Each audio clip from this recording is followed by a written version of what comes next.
Bonjour à tous. C'est un vrai plaisir d'être parmi vous aujourd'hui, même de façon distancielle. Je voulais remercier le comité d'organisation pour nous donner la chance de partager avec les opérateurs qu'on a pu côtoyer à Clermont-Ferrand, et j'ai hâte de pouvoir les retrouver au cours des différents échanges.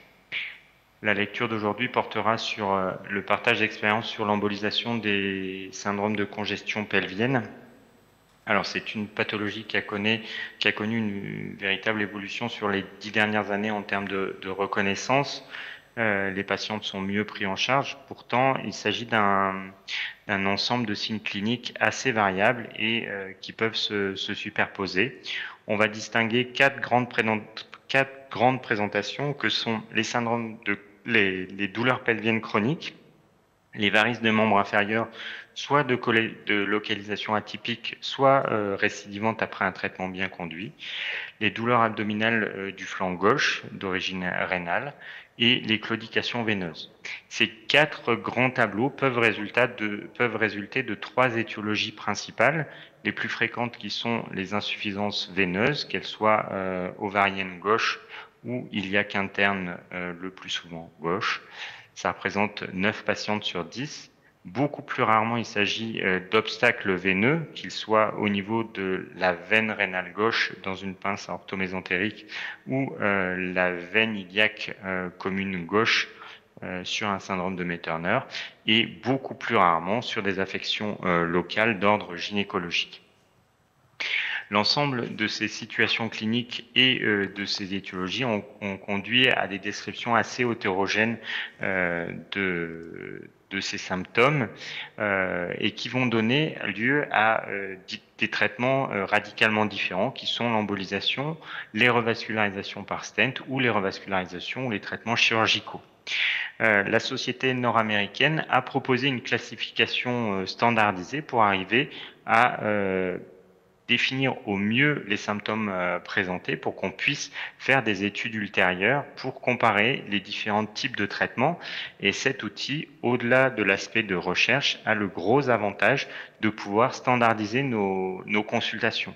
Donc j'invite ceux d'entre vous qui prennent en charge ces patientes à aller soit télécharger l'application, soit aller consulter le site internet pour pouvoir faire ces classifications en ligne qui sont vraiment bien faites. On va les revoir dans le reste du topo par la suite. Le premier élément va être de suspecter un syndrome de congestion pelvienne. Dans quelles conditions on va pouvoir évoquer ces désordres veineux pelviens? On l'a vu, devant des douleurs pelviennes chroniques, c'est le tableau le plus fréquent. Devant des varices atypiques, c'est le deuxième tableau qui peut être associé au premier. Devant des signes urinaires, alors on peut avoir une association de chacun de ces trois signes ou le voir de manière isolée. Et le premier, ce sont les douleurs pelviennes chroniques. Alors c'est 50% de consultations chez le gynécologue, c'est 20% des célioscopies blanches sont réalisées pour l'exploration de ces douleurs pelviennes chroniques. Elles sont vraiment non spécifiques. Quels sont les éléments d'orientation pour nous faire évoquer une origine veineuse? Ce sont des douleurs qui doivent être non cycliques, elles sont d'évolution chronique, elles sont le plus souvent unilatérales, aggravées par l'activité ou la station debout prolongée, améliorées par le repos. Elles peuvent être associées à des dyspareunies, des dysuries, des dysménorrhées, et on les observe le plus fréquemment chez des patientes multipares ou en âge de procréer. Un des éléments d'orientation va être un point de contact ovarien gauche, c'est-à-dire une douleur à la palpation annexielle gauche, associée à des douleurs postcoïtales. Ces deux éléments associés semblent les plus sensibles et les plus spécifiques pour nous rattacher à une origine veineuse de ces douleurs pelviennes. À côté de cette évocation clinique, il est important, lors de votre consultation, d'amener des données quantitatives qui vont vous permettre de suivre vos patientes, donc des échelles de douleur ou des échelles de qualité de vie. Ça permettra d'avoir des données objectives de votre suivi. Les diagnostics différentiels sont essentiellement gynécologiques ou des syndromes compartimentaux. Ils peuvent être distingués sur des éléments cliniques ou des examens paracliniques, le plus souvent l'échographie ou l'IRM pour les pathologies gynécologiques. Une fois que les signes cliniques nous auront orientés vers ces origines veineuses, on peut être confronté à des varices de localisation ectopique qui sont liées au passage extra-pelvien de varices pelviennes. Donc elles vont avoir une distribution atypique. C'est le cas des varices périnéales, des varices en face interne de cuisse ou en face postéromédiale ou des varices glutéales. Ces varices de localisation non saphénienne doivent orienter vers une origine pelvienne avec des communications extra-pelviennes. Les symptômes rénaux sont liés à l'hypertension veineuse du rein gauche sur un obstacle à l'abouchement de la veine rénale, le plus souvent sur une pince aorto-mésentérique. Ils peuvent s'accompagner de microhématuries ou de microprotéinuries qu'il faudra rechercher devant ces symptômes. Les éléments diagnostiques, lorsqu'on envisage cette pathologie, il faut faire l'analogie aux anomalies artério-veineuses et il faudra s'attacher à préciser les afférents, l'inflow, le nidus que seront les varices et les points de sortie, les points de fuite ou les outflows. Ces trois éléments sont le plus souvent précisés par le Doppler qui suffit bien souvent au diagnostic. L'IRM et le scanner peuvent être réservés à des situations particulières, soit des diagnostics différentiels gynécologiques ou des examens Doppler difficiles, ou alors en pré-thérapeutique d'occlusion veineuse complexe. Le premier temps de l'embolisation, ce sera la phlébographie et qui nous permettra d'avoir une approche hémodynamique de ces données morphologiques. Le premier élément qu'il va falloir déterminer, c'est quels sont les éléments qui amènent le sang à ces anomalies. Ce sont l'inflow, on va analyser le reflux dans la veine ovarienne gauche le plus souvent, avec un drainage physiologique dans la veine ovarienne droite, mais parfois on a des reflux bilatéraux. Et ils sont le plus souvent accompagnés d'un reflux de la veine iliaque interne gauche. On peut aussi avoir des reflux bilatéraux. C'est vraiment important, avant de commencer l'embolisation, de savoir quels sont les sens de circulation des axes ovariens droit et gauche et des axes iliaques internes droit et gauche. Le Doppler permet de préciser la réalité de ce reflux, sa gradation. Dans les formes les plus difficiles, on peut avoir recours aux séquences dynamiques de l'IRM qui nous montrent sans difficulté ici une varicocèle gauche, un drainage par des varices périutérines et un drainage par la veine ovarienne droite qui circule dans le sens physiologique. Les examens diagnostiques préalables auront pour objet d'exclure un problème d'hyperpression veineuse. C'est le cas du nutcracker dans sa forme antérieure, postérieure ou circulaire de l'aorte. Il est très souvent surestimé par les examens morphologiques. Il est présent chez 25 à 30% de la population générale et l'embolisation ne sera considérée que dans les formes rénales symptomatiques pour faire face à des microhématuries ou microprotéinuries. En complément de ces éléments morphologiques, on peut proposer une étude manométrique avec une prise de pression. On voit ici là la compression de la veine rénale contre l'aorte. On voit cette empreinte, on voit l'important réseau de collatéral. Ce qui est réalisé dans ce cas-là, c'est une mesure de pression dans la veine rénale et dans la veine cave pour voir s'il existe un gradient qu'on juge significatif à 4 mm de mercure. Et ce gradient est mesuré au repos et aussi après exclusion de la veine ovarienne gauche qui est le plus souvent le court-circuit le plus efficace et comme ça on peut voir si la veine ovarienne gauche participe à la compensation de ce syndrome de nutcracker. Si on n'a pas de gradient ni au repos ni après exclusion de la veine gonadique, on peut se poser la question de la réalité de ce nutcracker. L'autre compression se situe au niveau de la veine iliaque commune gauche. Il s'agit ici encore de formes le plus souvent asymptomatiques, dans 50% à 70% des cas. Et les formes réellement symptomatiques sont relativement bruyantes avec des claudications veineuses du membre inférieur gauche, donc facile à reconnaître. Une fois qu'on a précisé l'inflow, il faut s'attacher à préciser la distribution des varices. Elles peuvent provenir des veines utérines, communiquer avec les veines pudendales obturatrices de façon contralatérale ou des drainages entre les différents plexus. Les veines utérines vont donner des varices myométriales, périutérines et périovariennes. Leur drainage est multiple, on l'a vu, contralatéral, antérieur ou postérieur. Les veines pudendales vont donner les varices vulvaires et en face médiale de cuisse. Leur drainage peut être fait soit de façon contralatérale, soit vers la veine fémorale commune par la pudendale interne. Les veines obturatrices vont donner des varices en face médiale de cuisse, ici un drainage direct dans la veine fémorale commune. Les varices, les veines glutéales inférieures vont donner des varices en face postérieure de cuisse ou au niveau de la fesse, et ici encore vont avoir un drainage direct dans la veine fémorale profonde. Les éléments de sortie, l'outflow, peut être apprécié par le Doppler avec l'évaluation des points de fuite. Le point O correspond à la veine obturatrice, les points C et P à la veine pudendale et les points G, I, G, S aux veines glutéales. Avec cette cartographie fournie par le Doppler, on a déjà de nombreux éléments pour pouvoir préposer l'embolisation.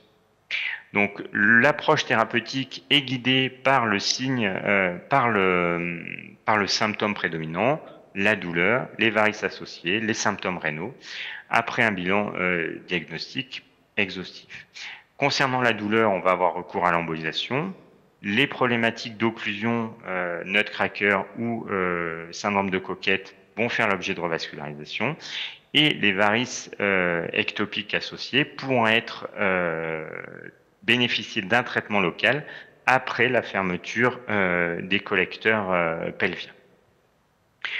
Le traitement va dépendre de la physiopathologie. On distingue les pathologies de reflux avec une insuffisance veineuse ovarienne ou iliaque interne traitée par embolisation, et les pathologies d'obstruction, où là, on va avoir recours dans les cas particuliers à une revascularisation qui pourrait être associée à l'embolisation. L'embolisation est réalisée en ambulatoire ou au cours d'hospitalisation courte, par voie fémorale ou jugulaire, sous anesthésie locale ou sédation consciente. Le premier temps va être un temps diagnostique, ou alors cette phlébographie diagnostique peut être réalisée au préalable pour avoir une cartographie précise de façon antérieure. Et selon une technique rigoureuse, on va la décrire par la suite. Il faut prévenir vos patientes d'une augmentation potentielle des douleurs au décours de l'embolisation sur les 3 ou 5 premiers jours, qui vont justifier la prescription d'anti-inflammatoires non stéroïdiens, de protecteurs gastriques et d'antalgiques de palier 2 à la demande. L'embolisation doit être considérée comme celle des malformations artério-veineuses. Elle doit prendre en place les veines de sortie, donc les pudendales, obturatrices ou glutéales si besoin, les varices en elles-mêmes et les afférences, donc ici la veine ovarienne gauche, les veines utérines, les veines iliaques internes. C'est seulement avec une technique d'embolisation qui couvre l'ensemble des trois, sortie, nidus et entrée, que vous aurez des résultats cliniques favorables et durables. Les sorties, elles peuvent être postérieures avec la veine glutéale, antérieures avec les veines pudendales et obturatrices. La veine pudendale est traitée par un agent d'embolisation essentiellement liquide. Pourquoi? L'idée, ça va être d'atteindre l'ensemble des varices périnéales et le réseau contralatéral. Donc, dans le service, on utilise des cyanoacrylates dilués à 1:3 ou 1:5. Les veines glutéales et obturatrices, on l'a dit tout à l'heure, elles sont en communication directe avec les veines fémorales communes. On utilisera donc ici non pas un agent liquide, mais un agent mécanique pour éviter d'injecter la colle dans la circulation générale. L'embolisation des afférences, des inflows, c'est-à-dire la veine ovarienne et la veine iliaque interne. Concernant la veine ovarienne, nous avons pour habitude de protéger la portion moyenne ou proximale de la veine ovarienne par 1 ou 2 coils qui ne sont pas serrés. Ensuite, on traverse ce paquet de coils pour pouvoir injecter de la colle en aval, et l'intérêt de ces coils en proximal, c'est qu'ils vont nous permettre de piéger la colle au moment de la remontée, et ça évite les migrations proximales de colle. Des résultats ont été publiés au cours du printemps dans JVS sur une méta-analyse, 20 études, 1500 patients, avec un très bon résultat sur la douleur, avec une diminution des échelles analogiques de 5 points, des dyspareunies améliorées dans 80% des cas. C'est la même chose pour les dysuries. C'est beaucoup moins régulier pour les dysménorrhées. Les résultats les meilleurs sont obtenus pour les traitements associant les veines hypogastriques et gonadiques. Les complications sont essentiellement représentées par des migrations. On notera en revanche que dans la plupart des articles, il s'agit de combinaisons d'agents d'embolisation, mais rarement d'agents liquides. Les revascularisations, elles sont proposées dans des formes symptomatiques qui sont confirmées par des gradients de pression. Ici, on voit ici notre occlusion de veine gonadique. On prend comme significatif le seuil de 3 mm. Au-delà de 3 mm, le gradient est positif. Les revascularisations iliaques sont proposées pour les traitements des formes les plus symptomatiques. On va distinguer deux situations, les syndromes post-thrombotiques, où on a réellement une claudication veineuse, et là on proposera en première intention une revascularisation iliaque. Si les symptômes pelviens sont prédominants ou s'ils réapparaissent après leur revascularisation, on proposera l'embolisation. Le deuxième cas de figure, c'est la persistance c'est la décompensation d'un syndrome de Coquette après une embolisation pelvienne, et là on proposera de façon assez simple un stenting de la veine iliaque commune. Les points importants concernant le diagnostic, c'est de se rappeler qu'il s'agit d'une grande variété de symptômes. Il faudra les classer par grande catégorie pour pouvoir proposer le traitement adapté. Le Doppler permet le plus souvent d'avoir une cartographie complète. Je vous invite à utiliser la classification SVP de la Société américaine de phlébologie, qui est vraiment utile en consultation. La topographie des varices, donc les symptômes et la physiopathologie. Le traitement, il est obtenu après une phlébographie exhaustive qui est orientée par les symptômes. Est-ce qu'on a un compartiment pelvien isolé? Est-ce qu'on a des points de fuite au niveau des membres inférieurs? Est-ce que c'est la pathologie des membres inférieurs qui prédomine? Est-ce que c'est la pathologie rénale? Donc, le rein, le pelvis, les membres inférieurs. En fonction de ça, on proposera des traitements qui peuvent être différents. Les douleurs pelviennes chroniques résultent le plus souvent de troubles pelviens sont traités par embolisation. Les varices ectopiques, une embolisation des collecteurs et un traitement local associé précoce. Le Nutcracker et le Coquette, sous réserve qu'il soit significatif, sont traités par revascularisation. Je vous remercie de votre attention et j'espère que le réseau me permettra d'être disponible pour répondre aux questions. Merci à tous.